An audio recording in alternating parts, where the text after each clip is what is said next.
చేసి పెడతారు. ఎందుకు చేసి పెట్టారు? పేరెంట్స్ వచ్చినప్పుడు, అన్నతమ్ములు వచ్చినప్పుడు చాలా సంతోషంగా, ఇష్టంగా చేసి పెడుతూ ఉంటారు. అదే ఇష్టంగా అత్తమామ వచ్చినప్పుడు, మరుదులు వచ్చినప్పుడు చేయలేరు అని అనుకుంటూ ఉన్నారు కదా. అనుకోవడం ఏం లేదండి, మీరే కామెంట్ పెట్టారు. సో అదే ఈరోజు మన కంటెంట్.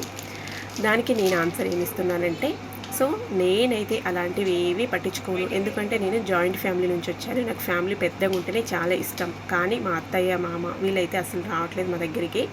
ఎందుకంటే ఊర్లో ఇల్లు వదిలేసి వచ్చేసామంటే మళ్ళీ ఇల్లు మొత్తానికి ఇంకా ఎవరైనా ఉంటే బాగుంటుంది కదా, అలాగనేసి రావట్లేదు వాళ్ళు. సో వచ్చే టైం వచ్చాక వచ్చేస్తాము అనికేసి చెప్తూ ఉన్నారు అడిగితే.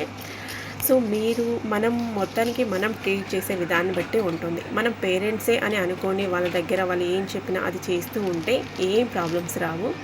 అదే వీళ్ళ అత్తలు, మామలు అనే విధంగా అన్నీ నెగిటివ్గా థింక్ చేస్తూ వచ్చామంటే ఇంకా అలా గొడవలు అవి వస్తూ ఉంటాయి నా దృష్టిలో అయితే. సో అలాంటివి ఏవి లేవు. నాకైతే జాయింట్ ఫ్యామిలీ నుంచి వచ్చాను కాబట్టి ఫ్యామిలీ ఎంత పెద్దగా ఉంటే అంత మంచిగా. అండ్ వర్క్ చేయడానికి కూడా నేనేం అలాగా ఇది చెయ్యను అన్నట్టు. ఎవరు వచ్చినా కూడా చేసి పెడుతూ ఉంటాను సంతోషంగా కూడా.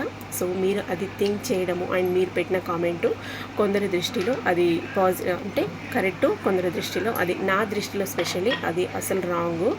ఎవరు వచ్చినా చేసి పెడతాను. సో రెసిపీ విషయానికి వస్తే ఈరోజు మా అత్తయ్య, మామయ్య వాళ్ళ దగ్గరికి వచ్చాము. సో పూరి చేద్దాము అని అనుకున్నాము, పూరి చేస్తున్నాము. అంటే వాళ్ళు ఇంకా ఇలాంటివి చేసుకోరు కాబట్టి ఇంకా పూరి చేస్తావా అని అడిగారు. పూరి చేస్తావా, ఒగ్గని బజ్జీ చేస్తావా అని అడిగారు. సో ఆ ఫస్ట్ డే ఇంటికి వచ్చి ఇంక అన్నీ క్లీన్ చేసుకొని చేయడానికి అవ్వలేదు కాబట్టి నెక్స్ట్ డే ఇలా పూరి చేస్తున్నా. అది కూడా పిండి చూపించాను కదా, చిక్కీ ఆట ఏదో ఉందండి సమ్ నేమ్ అయితే. సో ఆ పిండితో, గోధుమ పిండితోనే ఈరోజు పూరి చేశాను. ఇలాగా చూసారు కదా.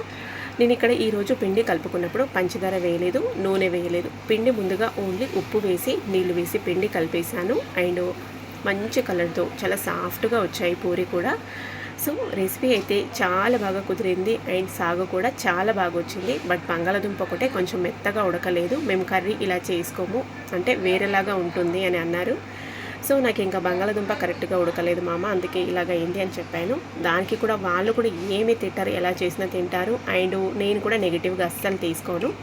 సో ఫైనల్గా ఈరోజు పూరి అయితే రెడీ అయిపోయింది. ఇది ఈరోజు మా మార్నింగ్ బ్రేక్ఫాస్ట్. మరి మార్నింగ్ బ్రేక్ఫాస్ట్ కింద మీరేమేమి తిన్నారు? నేను చేసిన పూరి రెసిపీ మీకు నచ్చినట్లయితే ఒక లైక్ చేయండి. అండ్ నేను చెప్పిన విషయం గురించి మీకేమనిపించిందో తప్పకుండా నాతో షేర్ చేసుకోండి. ఇలాంటి మరిన్ని రెసిపీస్ కోసం మన ఛానల్ని సబ్స్క్రైబ్ చేసుకొని ఫాలో